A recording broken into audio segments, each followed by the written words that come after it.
Sir, जो गतिरोध बना हुआ है किसानों का और सरकार के बीच, ये पहली दफा नहीं हुआ। सैकड़ों सालों से किसान संघर्ष करता रहा है, अपने हक के लिए लड़ाई लड़ता रहा है। कभी फ्यूडलिज्म के खिलाफ ये लड़ रहे, जमींदारी के खिलाफ लड़ रहे, और कभी सरकार के। मैं उल्लेख देना चाहता हूं कुछ महत्वपूर्ण उन एजिटेशंस जो आखिर में सरकार को अंग्रेजों के जमाने में झुकना पड़ा था। मैं कई दिन से पढ़ रहा था किसानों के आंदोलन के बारे, और विशेष रूप से अंग्रेजों के शासन। तो नतीजा आंदोलन का यह हुआ कि सरकार को झुकना पड़ा, विड्रॉ करना। और मैं इस नतीजे पे पहुंचा हूं कि किसानों की ताकत हिंदुस्तान में सबसे बड़ी ताकत, और किसानों से लड़ाई करके हम किसी नतीजे पे पहुंचे नहीं और न पहुंच सकते। अगर आपकी अनुमति हो तो कुछ हिस्ट्री के पन्ने मैं यहां आपके सामने रखता हूं।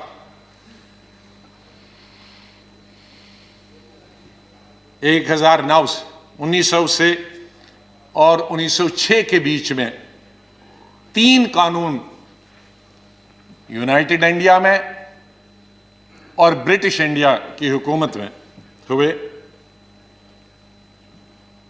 वो है पंजाब लैंड कॉलोनियल एक्ट 1900, दूसरा दुआबारी एक्ट 1906, द कॉलोनियल एक्ट 1906। ये 3 कानून के खिलाफ, ये 3 कानूनों में क्या था? इसकी जमीन की मालिक ब्रिटिश सरकार होगी और मालिकाना हक से उनको वंचित रखा जाएगा। किसानों को, उन्हें बिल्डिंग बनाने की, घर बनाने की और पेड़ काटने की अपनी जमीन पे कोई हक नहीं होगा। और जो बड़ा बेटा होगा परिवार का, अगर वो एडल्ट नहीं होगा, अगर वो बालिग नहीं होगा और मर गया, तो ये जमीन छोटे भाई को जो बालिग नहीं है उसको नहीं ट्रांसफर होगी, जमीन गवर्नमेंट की होगी। इस पर वबाल मच गया और इस पर एजिटेशन 1907 में हुई। और इस एजिटेशन का संचालन कौन कर रहे थे? अजीत सिंह, सरदार अजीत सिंह, बड़े भाई भगत सिंह जी के, किशन सिंह जी भगत जी के पिताजी, घसीटा राम जी, सूफी अंबा प्रसाद जी। और प्रोटेस्ट पूरे पंजाब में हुए। और उस वक्त बांकीलाल जो जंग के एडिटर थे, उन्होंने पगड़ी संभाल जट्टा पगड़ी संभाल वे का एक गीत बनाया, जो उस वक्त का सबसे बड़ा मशहूर और क्रांतिकारी गीत बना। मैं उसमें से कुछ क्षण यहां आपको बताना चाहता हूं। पगड़ी संभाल जट्टा पगड़ी संभाल, तेरा लुट गया माल वे जट्टा पगड़ी संभाल, सारे जगदा पेट भरे तू, सारे जगदा पेट भरे तू, अन्नदाता कहलाए तू, उठ और उठ के खाक के जर्रे, खाक के जर्रे को कहता है, उठ और उठ के खाक के जर्रे एक सितारा बन जा तू, बुझा बुझा सा क्यों है दिल तेरा, एक अंगारा बन जा तू, ओ सदियों के ठहरे पानी बहती धारा बन जा तू, लुट गया माल तेरा लुट गया माल वे, पगड़ी संभाल जट्टा पगड़ी संभाल। तो ये इस तरह से उस गीत ने एक नया जोश, एक नया वलवला, एक जगह नई जागृति उन किसानों में पैदा की। लाला लाजपत राय जी बीच में आए और उन्होंने भी अपना समर्थन दिया। गवर्नमेंट ने उस बिल में अमेंडमेंट का प्रस्ताव रखा, अमेंडमेंट की, माइनर अमेंडमेंट की, लेकिन इस अमेंडमेंट से और भी आंदोलन ज्यादा बढ़ गया क्योंकि ये उनकी सेटिस्फैक्शन के मुताबिक नहीं थी और वायलेंस रावलपिंडी, गुजरांवाला, लाहौर में हुआ। तब इंडिया यूनाइटेड था और नतीजा इसका हुआ कि तीनों बिल वापस ले गए सरकार की तरफ से, अंग्रेज हुकूमत। मैं दूसरा उल्लेख, यह हिस्ट्री को मैं अपना नहीं बोल रहा, मैं 1917 में चंपारण सत्याग्रह, गांधी जी के नेतृत्व, और गांधी जी की यह पहली सत्याग्रह थी साउथ अफ्रीका आने के बाद। वहां भी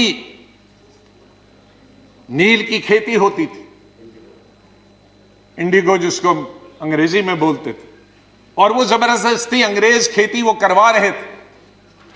उन्हें अपनी खेती धान वगैरह की इजाजत नहीं थी। गांधी जी पहुंचे, वो लंबी स्टोरी में यहां नहीं बताना चाहता हूं, और सरकार को मजबूर किया कि कानून लाए नील की खेती को खत्म करने के लिए।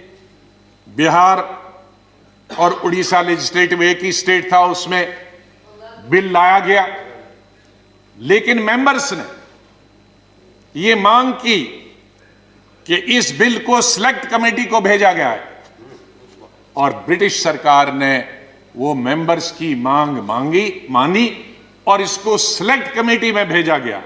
और न सिर्फ इस बिल को सिलेक्ट कमेटी में भेजा गया, बल्कि एक कॉपी गांधी जी को दी गई और कहा कि आप भी अपने सुझाव बताओ।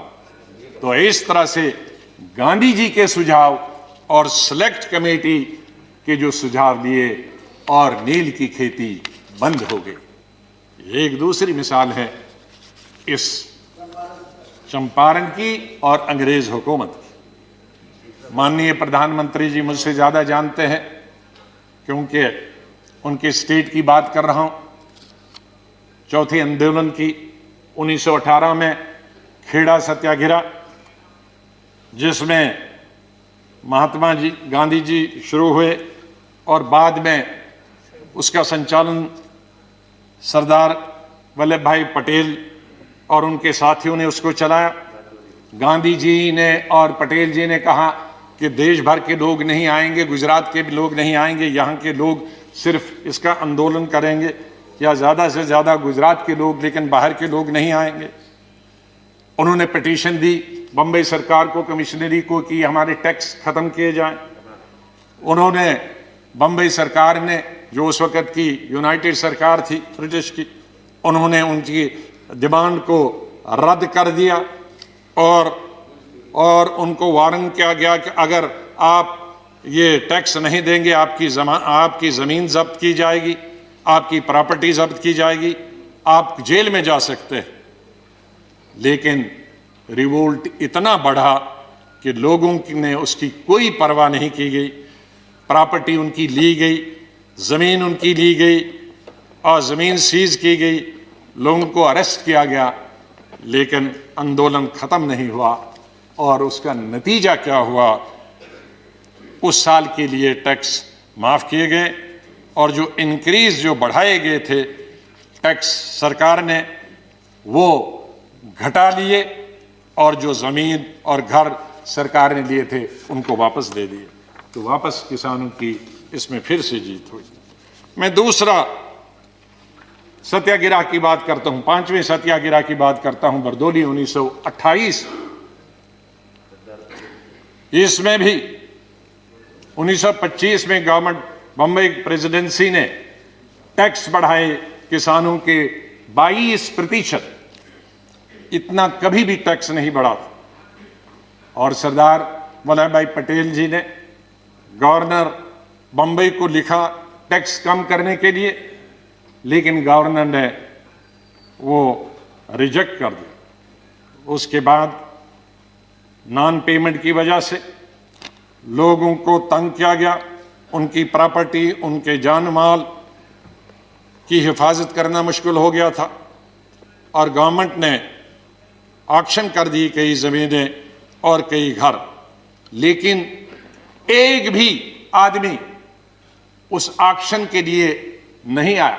गवर्नमेंट ने तो ऑक्शन की, लेकिन ना जमीन लेने के लिए कोई आया, न घर लेने के लिए आया, न कैटल लेने के लिए आया। ये यूनिटी थी सरदार पटेल जी के नेतृत्व में। लेकिन रिजल्ट क्या हुआ कि 1928 में गुजरात में सबसे बड़ा सिविल ओबीडियंस हो गया सरदार पटेल जी के नेतृत्व में, और रिजल्ट ये हो गया कि गवर्नमेंट ने तमाम जमीनें वापस कर दी, और जो 22% टैक्स लगा था, उसको लगान लगा था, उसको 6.03%, मतलब 6% किया 22% से। तो फिर किसानों की एक बार फिर जीत हो गई। तेलंगाना 1940 से 1950, और यहां जमींदारों और एक गरीब वॉशर वुमन के बीच में, जमींदारों ने जिनके पास सारी जमीनें थे, उन्होंने हड़प की एक वॉशर वुमन की जमीन। लेकिन आंदोलन शुरू हुआ, इतना आंदोलन बढ़ा कि जो जमींदारों की अपनी जमीन भी थी वो भी लोगों ने वापस ले ली।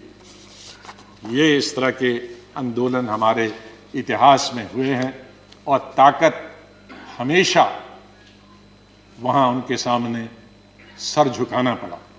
मैं एक अभी हाल की 32-33 साल पुरानी की बात, जिसमें मैं पार्टी रहा डिसीजन, अक्टूबर 1988 में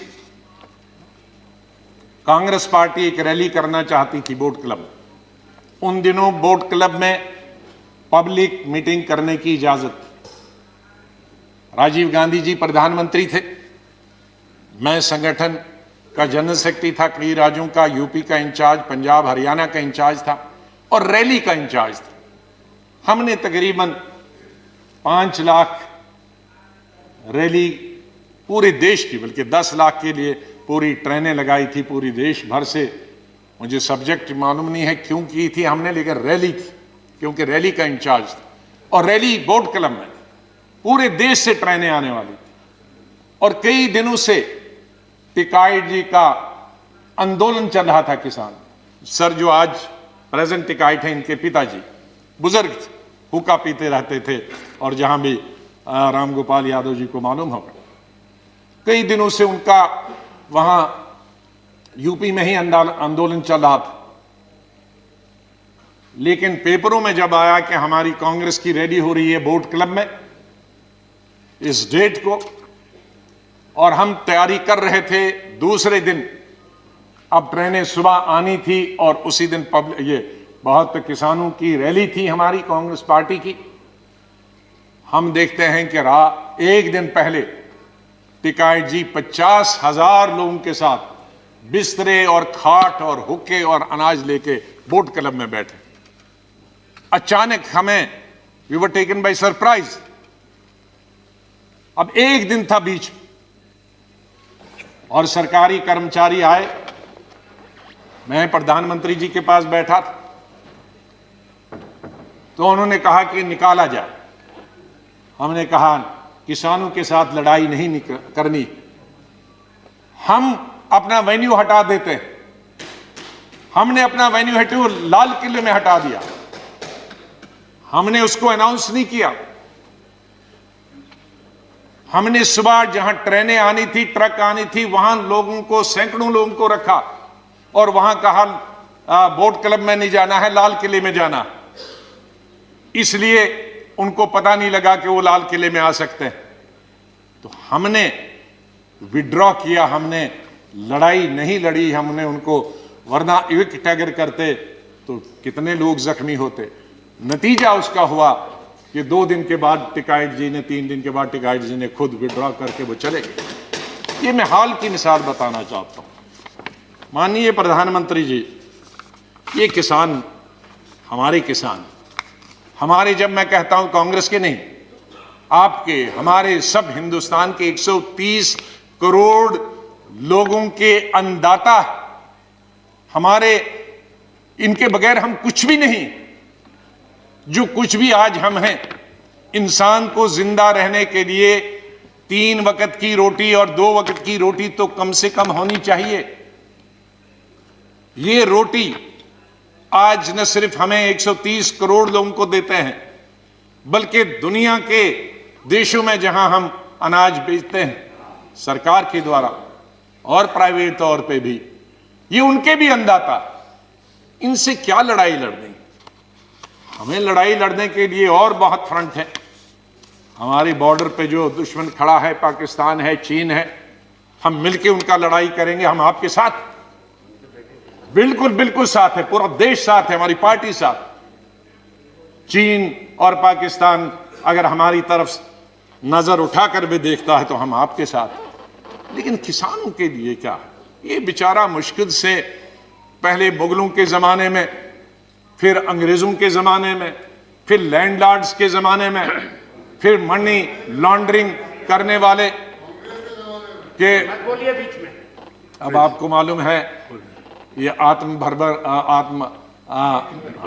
जो हुई है या किसानों में सेल्फ सफिशिएंसी आई है, ये सिर्फ कांग्रेस के वक्त में आई है। उसमें मत जाइए, मैं अगर फिर गिनूंगा फिर बहुत 1 घंटा और लगेगा, मैं टाइम उसमें नहीं लेना।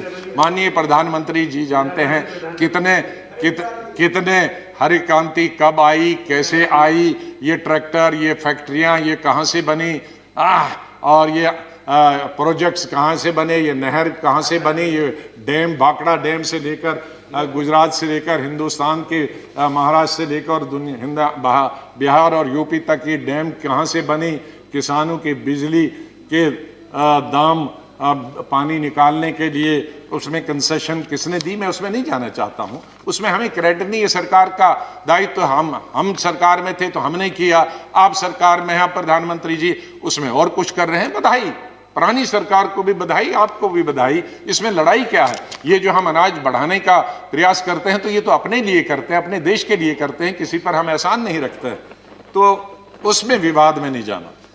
तो मैं माननीय प्रधानमंत्री जी से 2-3 निवेदन करूंगा। जैसे मैंने कहा कि किसानों के साथ हमें लड़ाई नहीं लड़नी। अंग्रेज जब ये तमाम चीजें मैंने दिया कि अल्टीमेटली अंग्रेजों ने विड्रॉ किया, तो हम क्यों नहीं कर सकते? हमारे भाई हैं, हमारे एक हैं। तो अगर सेलेक्ट कमेटी उस वक्त जाता, अगर स्टैंडिंग कमेटी ये जाता, तो शायद वो वक्त नहीं आता। तो मेरी सरकार से ये विनती है कि आप इन तीनों बिल को वापस ले लें। कुछ लोग गुम हो गए हैं, उनके बारे में माननीय प्रधानमंत्री जी से मैं निवेदन करूंगा कि कोई कमेटी बनाएं जो उनकी छानबीन करे कहाँ गए हैं 26 जनवरी को। या मैं 26 जनवरी का उल्लेख किए बगैर नहीं रह सकता हूं। हम जितनी भी निंदा और जितनी भी निंदा की जा सकती है, हम और हमारी पार्टी उसकी निंदा करती है, पूरी विपक्ष निंदा करता कि जो भी लाल किले पे हुआ वो बिल्कुल नहीं होना चाहिए। वो लोकतंत्र के खिलाफ है, डेमोक्रेसी के खिलाफ है, लॉ एंड ऑर्डर की दुश्मनी से भी खिलाफ। जहां प्रधानमंत्री देश को, दुनिया को संबोधित करते हैं और वहां हमारे नेशनल फ्लैग के साथ बेइज्जती की जाए, इंसल्ट की जाए, उसे बर्दाश्त नहीं किया जा सकता। ऐसे लोग जो उसमें इन्वॉल्व थे उनको कड़ी से कड़ी सजा दी जानी चाहिए। लेकिन मैं साथ में यह भी कहना चाहता हूं कि जो निर्दोष जो किसान लीडर्स निर्दोष, उनके खिलाफ उनको इंप्लीकेट करने के, उनको फंसाने की बिल्कुल न कोशिश किया जाए, फिर उस पर दूसरा आंदोलन होगा। इसलिए जो मैं देखता हूं कि आज इतने अरेस्ट हुए, लेकिन उनमें असली जो लोग हैं 2-4 ही दिखते हैं, बाकी लीडरों को पकड़ा जाता। तो मेरी ये निवेदन है, और इसी से जुड़े हुए कुछ हमारे पत्रकारों को और एक मेंबर शशि थरूर जी को भी उनके देशद्रोही के केस बनाए गए हैं। एक इंसान जो फॉरेन मिनिस्टर रहा, फॉरेन मिनिस्टर ऑफ स्टेट रहा, भारत का नेतृत्व विश्व में करता, वो कैसे देशद्रोही हो सकता? वो अगर देशद्रोही है तो फिर तो हम सब देशद्रोही। फिर कौन नहीं देशद्रोही? कैसे हम एक मेंबर ऑफ पार्लियामेंट जो लोगों ने लोकसभा में चुन के आता, जो देश का नेतृत्व विदेश में करे, उसको हम देशद्रोही कहेंगे? मीडिया के कई एडिटर्स, बहुत बड़े बड़े नाम हैं जो देश की सेवा करते हैं, डेमोक्रेसी को जिंदा रखने में उनका सहयोग रहा, उन पर अगर देशद्रोही का केस चलाएंगे हम, तो मेरे ख्याल में ये लोकतंत्र के खिलाफ होगा और इस सरकार के खिलाफ होगा। माननीय प्रधानमंत्री जी बड़े दिल वाले हैं, तो ये छोटी छोटी लोग, छोटी छोटी चीजें कई आते हैं, रिकमेंड होती है, उनको नजरअंदाज कर देना चाहिए। और बड़े आपके सामने तो इतनी चैलेंजेस हैं, इकोनॉमिक चैलेंजेस हैं, इतने कोविड के बाद तो हमको शून्य से शुरू करना है। आपके पास इतने बड़े बड़े मसले हैं हल करने के लिए। ये सरकार और माननीय प्रधानमंत्री जी अगर उनकी तरफ ध्यान दे तो बहुत अच्छा है। और मुझे पूरा विश्वास है कि सरकार प्रेस्टीज न बनाए इन बिल को वापस लेने के लिए, इन तीनों बिल को वापस ले, और ताकि और अगर माननीय प्रधानमंत्री जी के खुद ऐलान से ये हो जाए तो बहुत बड़ी बात होगी, बहुत बड़ा समाधान निकला। मैं निवेदन करूंगा माननीय प्रधानमंत्री। दूसरा इशू जहां है माननीय प्रधानमंत्री जी, माननीय चेयरमैन साहब, वो है कश्मीर के बारे में। 5 अगस्त 2019 को आर्टिकल 370 खत्म हुआ। ठीक मानते हैं कि आर्टिकल 370 रूलिंग पार्टी का एक एजेंडा था, लेकिन मेरी समझ में आज तक नहीं आया, मैंने दर्जनों बल्कि सैकड़ों स्पीचेस जब मैं 4वीं 5वीं क्लास से था तब से अटल बिहारी वाजपेयी जी के सुने हैं। जब भी वो जम्मू आते थे और भाषण करते थे, साल में 1-2 दफा आते थे, और यहां पार्लियामेंट तक, इस सदन में उस सदन, एज मिनिस्टर, एज एमपी, उनके एज प्रधानमंत्री, सैकड़ों भाषण सुने। मैंने एक बार भी माननीय अटल बिहारी वाजपेयी जी या उस वक्त के होम मिनिस्टर या गृह मंत्री या बीजेपी का एक लीडर, एक एमपी नहीं सुना हूं 5 अगस्त 2019 तक जिसने किसी सभा में या किसी जगह ये डिमांड की हो या किसी मैनिफेस्टो में ये डिमांड की हो कि स्टेट के 2 हिस्से और यूटी बनाई जाए। सर, मैं अंडरस्टैंड कर सकता हूं और उसमें मैं समर्थन करता। ले डिस्ट्रिक्ट, कारगिल डिस्ट्रिक्ट नहीं, ले डिस्ट्रिक्ट, लद्दाख में 2 डिस्ट्रिक्ट हैं, कारगिल और ले, सिर्फ एक ले डिस्ट्रिक्ट यूनियन टेरिटरी मांगती थी। मैं मानता कि अगर गवर्नमेंट ले को यूनियन टेरिटरी देती और स्टेट को नहीं छेड़ती, लेकिन ये मेरी समझ से आज तक बाहर है कि इतनी बड़ी स्टेट जो अकबर बादशाह के जमाने से लेकर आज तक इस कंट्री की सबसे बड़ी स्टेट थी, और शायद दुनिया में दिल्ली के बगैर अगर किसी स्टेट को दुनिया जानती है वो कश्मीर को जानती। उसकी हिस्टोरिकल बैकग्राउंड, उसकी ब्यूटी की वजह से मैं दुनिया की बात करता हूं। दिल्ली के बाद, क्योंकि दिल्ली कैपिटल है, इसके बाद अगर कोई दुनिया के सब हेड्स ऑफ स्टेट्स और हेड्स ऑफ गवर्नमेंट्स और फॉरेन मिनिस्टर से पूछेंगे तो शायद कोई भी ऐसा आदमी नहीं होगा जो कश्मीर को नहीं जानता। तो उस स्टेट को हमने एक यूनियन टेरिटरी बना के रखा। मेरी आज तक समझ नहीं, वो कोई आके मुझे तो समझाए कि ये क्यों बनी। सर, जो बताए गए थे, मैं ये कहना चाहता था कि आज जितना लॉ एंड ऑर्डर से है, इससे 100 गुना लॉ एंड ऑर्डर जब स्टेट थी अच्छी थी।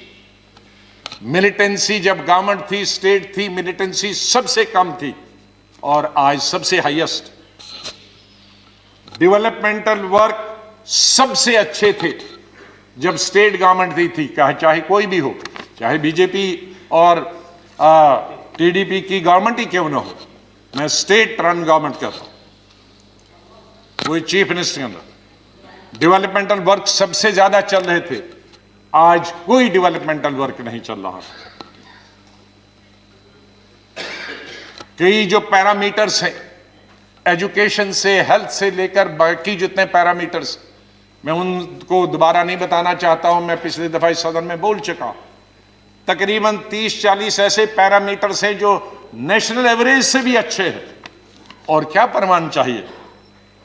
कोई कास्ट, कोई कम्युनलिज्म, कोई जम्मू और कोई कश्मीर के बीच में, कोई हिंदू, कोई मुसलमान, कोई सिख के बीच में लड़ाई नहीं थी। सर, आज टूरिज्म खत्म हो गया।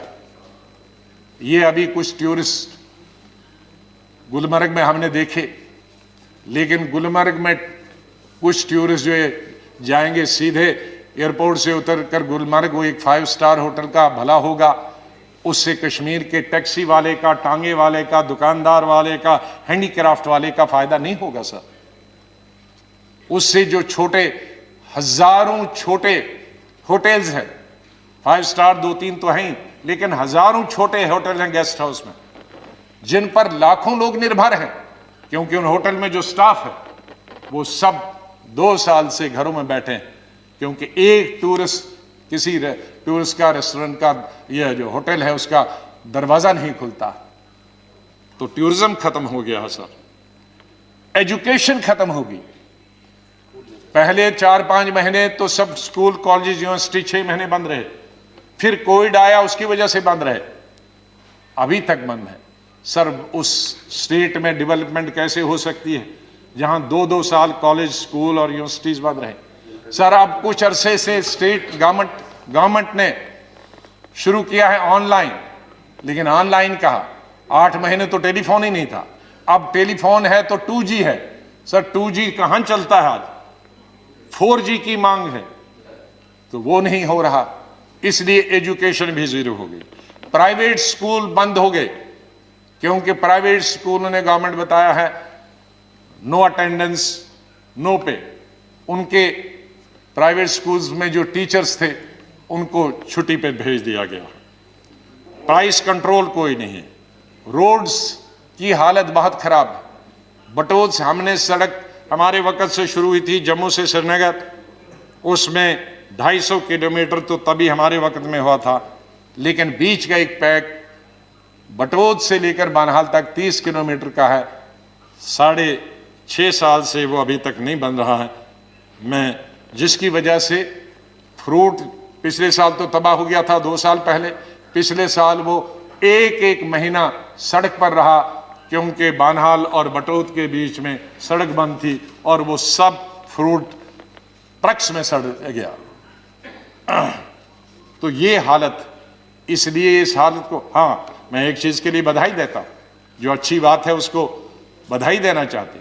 आपने डीडीसी के इलेक्शन किए थे, ये हमारी बहुत पुरानी मांग थी कि पंचायत राज सिस्टम जो राजीव जी ने शुरू किया था वो जम्मू कश्मीर में लागू होना चाहिए।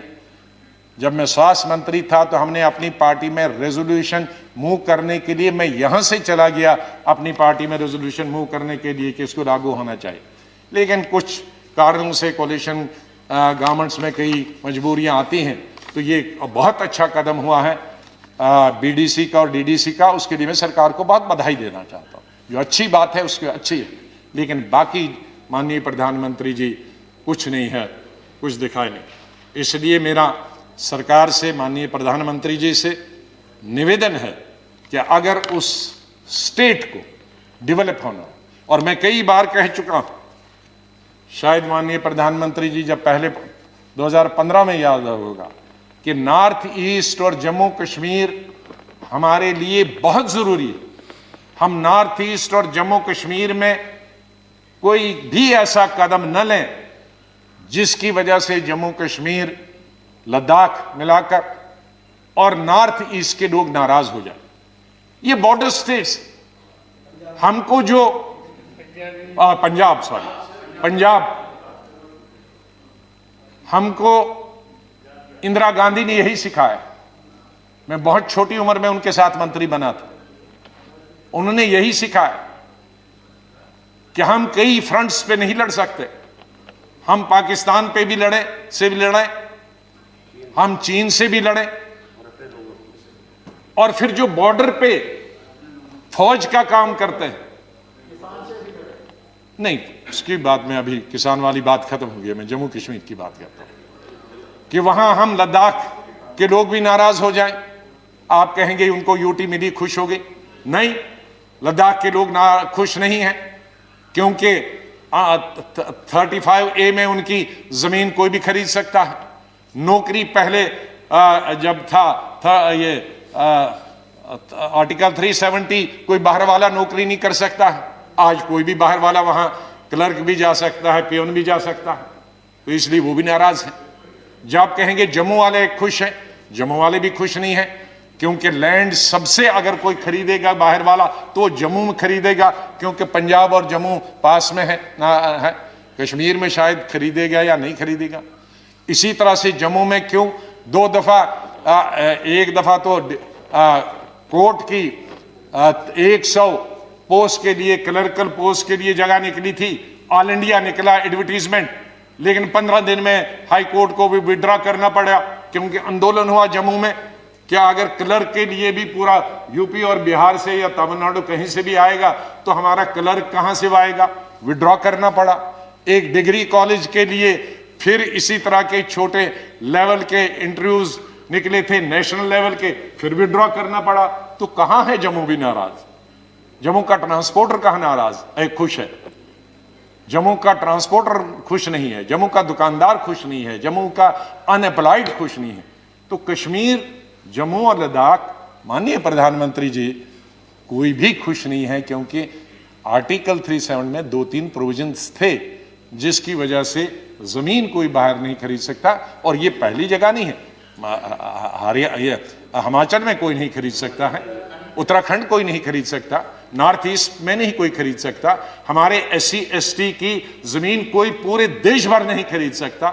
तो ये कोई अनुभूत चीज नहीं थी कि जम्मू कश्मीर ने ही खा लिया सब कुछ, ऐसा तो पूरे हिंदुस्तान में है। तो मेरी आपसे निवेदन करना है कि अगर जम्मू कश्मीर को प्रोग्रेस करना है और अगर बॉर्डर्स पे हमने अपने दुश्मनों से लड़ाई लड़नी है, तो हमने अपने लोगों को कॉन्फिडेंस में रहना है और उनको प्यार देना है, प्रेम देना है, मोहब्बत से इकट्ठे रखना है। तो आपसे मेरा निवेदन होगा कि बिल इस सदन में लाएं और स्टेटहुड को आप वापस रेस्टोर करें और स्टेटहुड देकर जम्मू कश्मीर में विधानसभा के इलेक्शन हो जाएं। इन्हीं शब्दों के साथ मैं राष्ट्रपति जी का धन्यवाद करता हूं अपनी पार्टी की तरफ से कि उन्होंने दोनों हाउसेस को संबोधित किया। बहुत बहुत धन्यवाद। धन्यवाद जी। Shri Derek O'Brien, tomorrow should inform me ना एटलीस्ट। अच्छा, इन्फॉर्म किया, ठीक है। श्री नवनीत कृष्णन।